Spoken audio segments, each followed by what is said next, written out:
2005లో తీసుకుని వచ్చిన మహాత్మాగాంధీ జాతీయ గ్రామీణ ఉపాధి హామీ చట్టాన్ని రద్దు చేసేందుకే కేంద్రం కొత్త బిల్లులను తీసుకుని వచ్చిందని ఆంధ్రప్రదేశ్ వ్యవసాయ కార్మిక సంఘం రాష్ట్ర ఉపాధ్యక్షులు తాటిపాక మధు విమర్శించారు. కాకినాడ రూరల్, తిమ్మాపురం, నేమం, పండూరు మండలాల ప్రాంతాల్లో వ్యవసాయ కార్మిక సంఘం జిల్లా సమితి ఆధ్వర్యంలో పనుల వద్దకు వెళ్లి ప్రచారం నిర్వహించారు.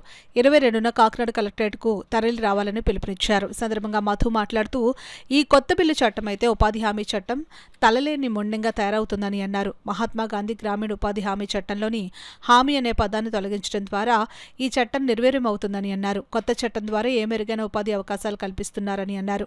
పని దినాలు 125 రోజులకు పెంచుతున్నట్లు చెప్పి 60 రోజులు పని నిషేధం విధించారని విమర్శించారు.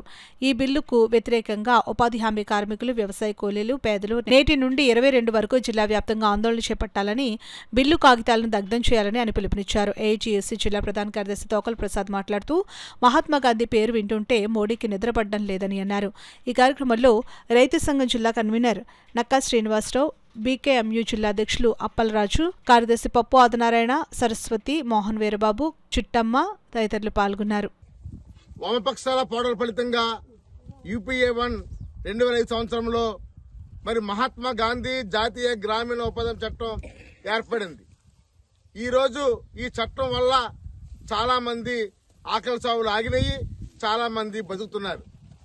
అయినా ఈ చట్టాన్ని మరింత పటిష్టపరచాలని, కూల్ రేట్లు పెంచాలని, పని దినాలు పెంచాలని మరి ఆంధ్రప్రదేశ్ వ్యవసాయ కార్మిక సంఘం బీకేఎంయూ చాలా మంది పెద్ద ఎత్తున పోరాటాలు చేస్తూనే ఉన్నాయి.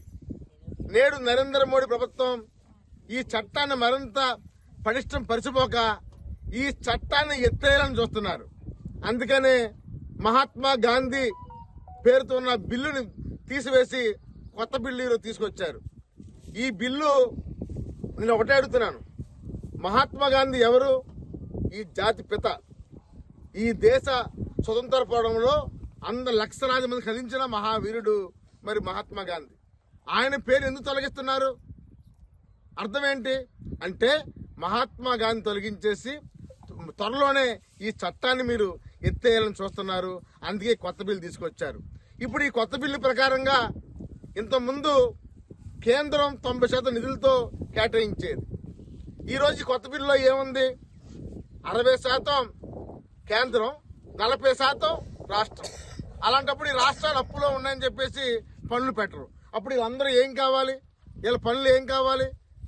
పేరుకి 120 రోజులు పని వేతనం పెంచుతామని చెప్తున్నా ఆచరణలో మాత్రం 60 రోజుల పాటు నిషేధం అని చెప్తున్నారు.